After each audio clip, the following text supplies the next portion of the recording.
Damai sejahtera Allah yang melampaui segala akal, itulah yang memelihara hati dan pikiran saudara-saudara di dalam Kristus Yesus Tuhan kita. Amin.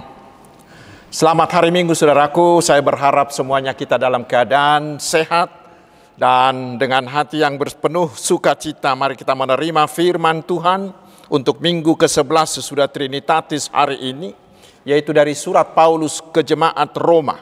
Roma pasal 11 ayat pertama hingga ayat 2a dan ayat 29 hingga ayat 32. Saya baca untuk kita. Mari kita simak dengan baik.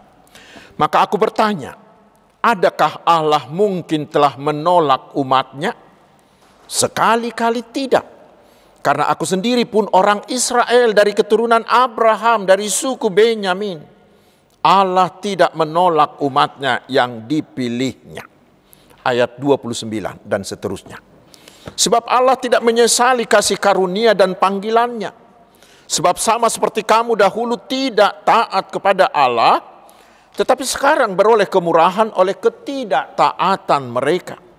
Demikian juga mereka sekarang tidak taat, supaya oleh kemurahan yang telah kamu peroleh, mereka juga akan beroleh kemurahan. Sebab Allah telah mengurung semua orang dalam ketidaktaatan, supaya ia dapat menunjukkan kemurahannya atas mereka semua. Demikian firman Tuhan. Saudara-saudaraku yang dikasihi Tuhan Yesus Kristus, bila kita membaca seluruh surat Roma ini, di sini terlihat Paulus sangat-sangat mengagumi perbuatan dan cara Allah menyelamatkan manusia, menyelamatkan dunia dari kuasa dosa, iblis dan kematian. Sehingga di ayat 33 pasal 11 ini dia mengatakan, oh alangkah dalamnya kekayaan, hikmat dan pengetahuan Allah. Sungguh tak terselidiki keputusan-keputusannya, dan sungguh tak terselami jalan-jalannya. Mengapa dia begitu kagum? Karena Allah mau menjadi manusia di dalam Yesus Kristus, dan Yesus mau tersalib. Padahal tentang itu kita baca di 1 Korintus 1 ayat 18. Dia mengatakan sebab pemberitaan tentang salib memang adalah kebodohan bagi mereka yang akan binasa.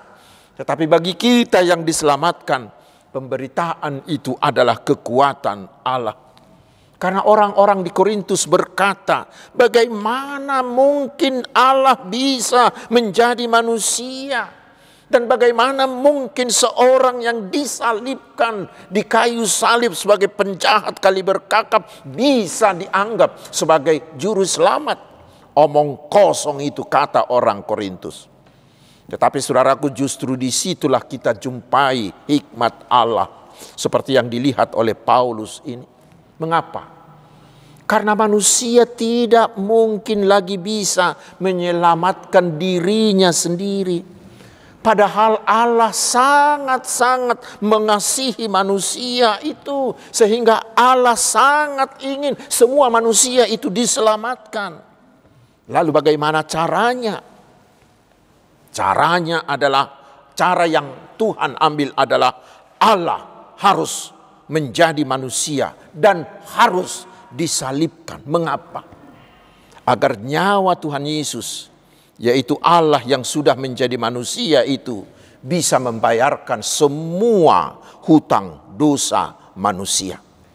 Karena yang bisa membayarnya dengan lunas haruslah nyawa manusia yang tidak ikut berdosa.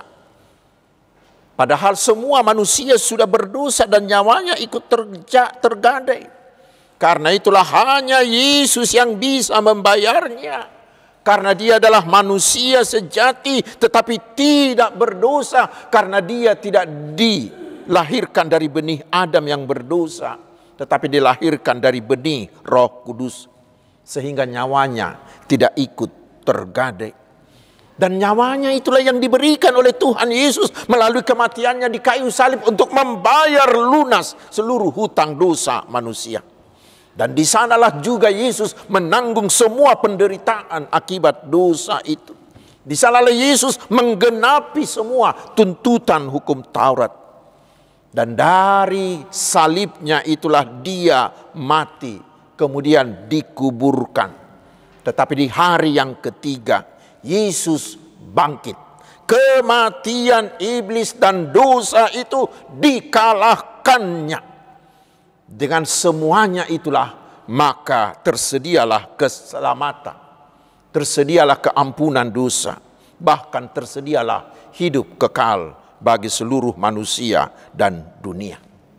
Dan yang paling mencengangkan, saudaraku, keselamatan itu diberikan Allah kepada manusia secara gratis sebagai hadiah. Artinya manusia menjadi selamat bukan lagi berdasarkan perbuatan baiknya, bukan lagi berdasarkan kemampuan dirinya, tetapi berdasarkan kasih karunia, berdasarkan anugerah, berdasarkan hadiah dari Allah saja. Sola gratia. Itulah yang kita terima dengan iman percaya kita. Yang mau selamat, percaya saja kepada Tuhan Yesus. Sehingga siapa saja yang mau percaya dan menerima Tuhan Yesus menjadi Tuhan dan Juru Selamatnya, dia pasti, sekali lagi, pasti sudah selamat. Dan bila dia meninggal, dia pasti juga akan diterima oleh Tuhan Yesus memasuki surganya. Itulah kepastian keselamatan bagi seorang percaya. Saudaraku, memang nampaknya itu merupakan sebuah kebodohan. Tetapi coba kita renungkan. Bila Tuhan menginginkan menyelamatkan kita manusia berdasarkan perbuatan kita, berdasarkan prestasi kita, berdasarkan kemampuan kita, coba renungkan, apakah ada satu orang pun manusia yang bisa selamat? Tidak akan, satu orang pun tidak akan. Mustahil. Karena bagaimanapun baiknya kita, pasti dosa kita jauh lebih besar dari kebaikan kita. Karena itu untunglah, syukurlah Tuhan mau menyelamatkan kita berdasarkan anugerah tadi, yaitu dengan mau menjadi manusia di dalam Tuhan Yesus.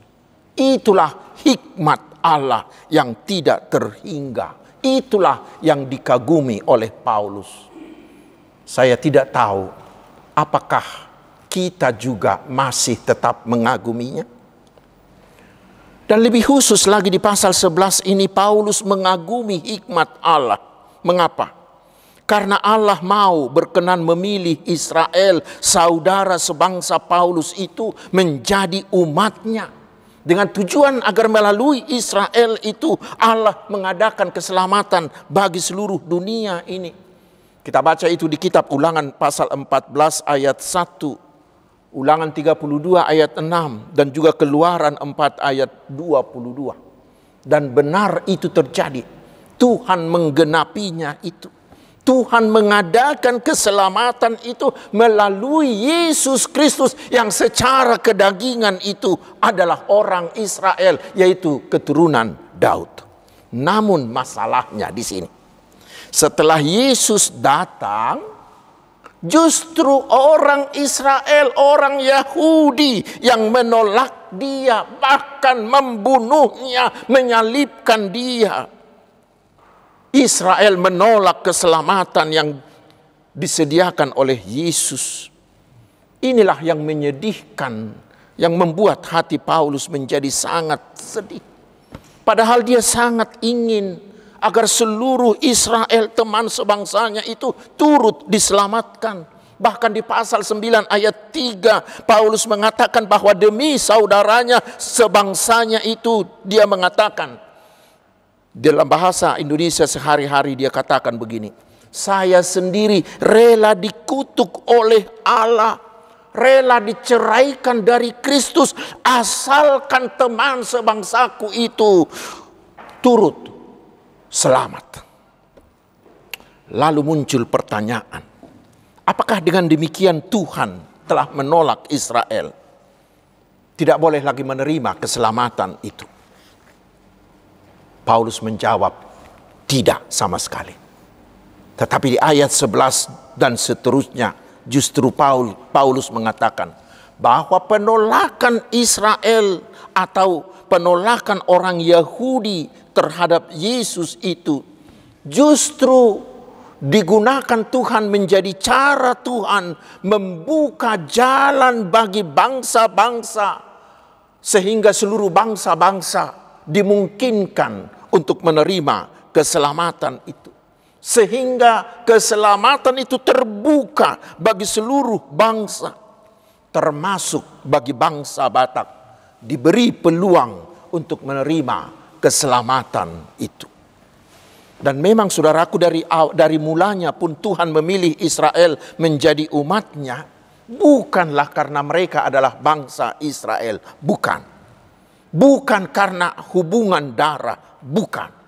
Tetapi yang disebut umat Allah adalah orang-orang yang meneladani iman percayanya si Abraham, nenek moyang mereka itu. Dari awalnya pun, dari mulanya pun Tuhan mengatakan bahwa keselamatan dari Tuhan itu bukan bersifat eksklusif, bukan diperuntukkan hanya untuk bangsa Israel, bukan. Tetapi disediakan bagi semua bangsa, siapapun yang mau meneladani iman percaya Abraham, yang mau hidup dengan iman percayanya. Dan disitulah terlihat lagi hikmat Allah itu. Penolakan Israel terhadap Tuhan Yesus Juru Selamat itu, Tuhan jadikan sebagai jalan untuk membuka keselamatan itu bagi semua bangsa. Lalu sekarang keselamatan itu ditawarkan kepada semua bangsa. Dan tolak ukurnya bukan lagi ikatan darah, bukan lagi hukum Taurat Israel, tetapi tolak ukurnya adalah iman percaya. Siapa saja dari semua bangsa yang mau percaya, yang mau menerima Tuhan Yesus, dia pasti diselamatkan. Dan itulah yang terjadi hingga hari ini. Kita menjadi umat Allah, menerima keselamatan dari Yesus itu bukan karena kita keturunan Abraham dari darah, bukan karena kita bangsa Israel, tetapi karena kita mau menerima Yesus Kristus menjadi Tuhan dan Juru Selamat kita. Lalu muncul pertanyaan berikutnya, bila demikian bagaimanakah status orang Israel, orang Yahudi teman sebangsa Paulus itu? Paulus menegaskan di nats ini, bagi mereka juga keselamatan itu terbuka lebar, tetapi mereka tidak punya hak istimewa tadi lagi, tidak. Tetapi mereka pasti akan diterima oleh Allah.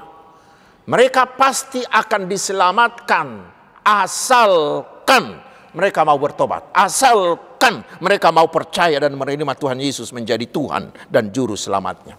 Apa buktinya? Kata Paulus, buktinya adalah dia sendiri. Paulus seorang Yahudi yang dulunya adalah penyiksa murid-murid Yesus, tetapi sekarang menjadi pengikut Yesus, bahkan menjadi pemberita bagi Yesus.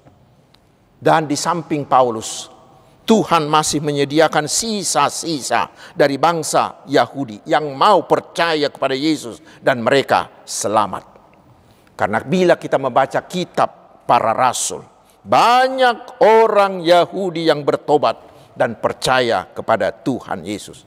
Dan Paulus sendiri terus berusaha agar Yahudi teman sebangsanya itu menjadi iri melihat keselamatan orang-orang percaya dari bangsa lain itu, sehingga mereka mau menerima dan percaya kepada Tuhan Yesus. Itu dikatakannya di ayat 14. Sekarang saudara-saudaraku yang dikasihi Tuhan Yesus Kristus, apa pesan Tuhan bagi kita melalui firman ini untuk kita renungkan dan untuk kita lakukan sekarang? Pertama, kita harus mensyukuri hikmat Allah yang membuka jalan keselamatan dalam Yesus itu kepada semua bangsa. Seperti yang dikatakan di dalam epistel tadi, termasuk membuka keselamatan itu kepada kita orang Batak. Karena kedegilan, ketidaktaatan hati orang Israel, Tuhan mencangkokkan kita ke pohon kehidupan Yesus itu.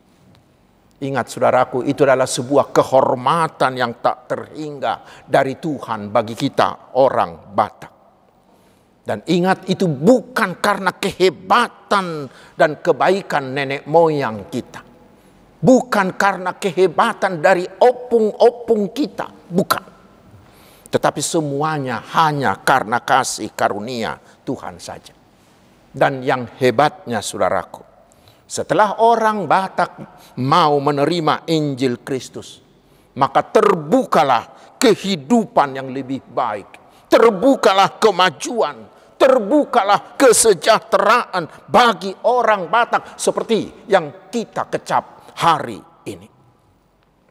Karena itu hari ini semua orang Batak Kristen diingatkan, jangan ada yang menyombongkan diri. Tetapi hendaklah semuanya semakin hari semakin bersyukur kepada Tuhan. Dan selanjutnya kita diingatkan, jangan pernah melecehkan bangsa Yahudi. Paulus mengatakan, walaupun perkataan ini memang agak sulit dipahami, bahwa Israel tetap kokoh sebagai bangsa Allah. Tetapi Allah berdaulat penuh memberikan keselamatan itu kepada siapa saja, bukan menurut kehebatan, bukan menurut perbuatan baik manusia, tetapi menurut kasih karunia Tuhan saja. Keselamatan itu adalah hadiah. Hadiah Allah bagi siapa saja yang berkenan di hatinya. Karena itu saudaraku, kita tidak boleh protes bila Allah memilih siapa saja untuk diselamatkan menurut kehendaknya. Tentang ini kita baca nanti di Matius pasal 20 ayat 15. Bahkan seharusnya kita harus turut berdoa, turut berusaha agar semakin banyak orang Yahudi yang mau bertobat, yang mau menerima dan percaya kepada Tuhan Yesus. Itu yang pertama. Yang kedua, firman hari ini mengingatkan kita agar jangan pernah menyia-nyiakan keselamatan yang telah Tuhan anugerahkan kepada kita. Bila kita sudah menerima anugerah keselamatan itu, jagalah, setialah mengikut Tuhan Yesus. Jangan sampai terjadi seperti yang terjadi kepada bangsa Israel ini. Hak istimewa mereka dicabut oleh Tuhan karena ketidaktaatannya, karena kedegilan hatinya. Bila kita tidak melakukan keselamatan yang Tuhan beri itu, seperti tema tahun profesionalisme hari ini, Tuhan bisa mencabutnya dan memberikan itu kepada orang lain sesuai dengan kehendak Tuhan. Dan kita akan kehilangan, bahkan kita akan mendapat hukuman berlipat ganda. Karena itulah kita diingatkan, seperti tema tahun profesionalisme ini, lakukanlah keselamatanmu dengan tetap percaya kepada Yesus, setia mengikut Dia, dan berbuahlah dengan melakukan firman Tuhan. Dan yang ketiga, kita diingatkan jangan ada yang mengatakan bahwa dia otomatis sudah menjadi orang yang diselamatkan hanya bila orang tuanya atau nenek moyangnya sudah menjadi orang percaya. Tidak. Ingat, keselamatan tidak pernah diberikan secara massal, tetapi secara pribadi. Saya percaya, saya yang selamat. Tidak boleh dibonceng dan tidak boleh membonceng orang lain, termasuk istrimu, anak-anakmu, orang tuamu. Tidak. Kita diselamatkan hanya karena iman kita sendiri. Menerima Tuhan Yesus sebagai juru selamat kita secara pribadi, itulah iman yang menyelamatkan kita. Karena itulah yang keempat, kita harus melakukan penginjilan ke dalam secara pribadi. Kita harus membantu orang-orang mulai dari anak-anak yang disebut penginjilan kepada anak-anak agar mereka menjadi Kristen bukan karena orang tuanya, tetapi mereka menjadi Kristen karena mereka percaya secara pribadi kepada Tuhan Yesus. Iman seperti itu yang menyelamatkan. Karena itulah kita harus memberitakan Injil kepada semua orang yang sudah bernama Kristen, yang terutama yang menjadi Kristen karena orang tuanya sudah menjadi Kristen, agar mereka menjadi Kristen, menjadi pengikut Yesus, bukan karena orang lain, tetapi iman mereka terhadap Yesus adalah iman secara pribadi, sehingga mereka menjadi selamat. Amin. Mari kita berdoa. Terima kasih Tuhan atas firman-Mu. Sungguh kami sangat mengagumi hikmat-Mu mengadakan anugerah keselamatan bagi kami melalui anak-Mu Tuhan Yesus Kristus. Kuatkanlah kami melalui Roh-Mu, agar kami menjadikan Yesus menjadi juru selamat kami secara pribadi. Dan kami mau setiap saat mengerjakan keselamatan kami dan setia memegang teguh keselamatan itu hingga ajal kami. Sehingga kami akan menerima karunia hidup kekal dari-Mu. Dan kami berdoa, ya Tuhan, berikanlah Roh Kudus-Mu kepada semua orang-orang Yahudi di seluruh dunia ini, agar mereka mau menerima Tuhan Yesus sebagai Tuhan dan Juru Selamatnya, supaya mereka selamat seperti Paulus dan orang-orang Yahudi Kristen lainnya. Ya Bapa yang Maha Kasih, curahilah kami dengan berkat jasmani dan rohani yang daripada-Mu, sehingga hidup kami penuh kelimpahan, dan hati kami serta mulut kami penuh puji-pujian memuliakan-Mu. Kuatkan kami agar seluruh hidup kami membuat Engkau bersuka cita. Seluruh hidup kami menjadi kesaksian yang menarik hati orang lain untuk percaya kepada Tuhan Yesus. Ya Tuhan Raja Gereja, berkatilah semua hamba-Mu dan gereja-Mu serta seluruh pelayanan mereka, sehingga semakin hari kerajaan-Mu semakin meluas, semakin banyak jiwa yang diselamatkan. Kuatkan para hamba-Mu dan gereja-Mu yang mengalami hambatan, yang mengalami pergumulan, dan biarlah kebenaran-Mu selalu menang. Berkatilah juga bangsa dan negara kami, agar tetap penuh damai sejahtera-Mu. Berkati juga seluruh pemimpin kami agar selalu takut akan Tuhan. Biarlah pemilu tahun depan dapat berjalan dengan aman dan lancar karena penyertaan-Mu. Dalam nama Yesus kami berdoa. Amin.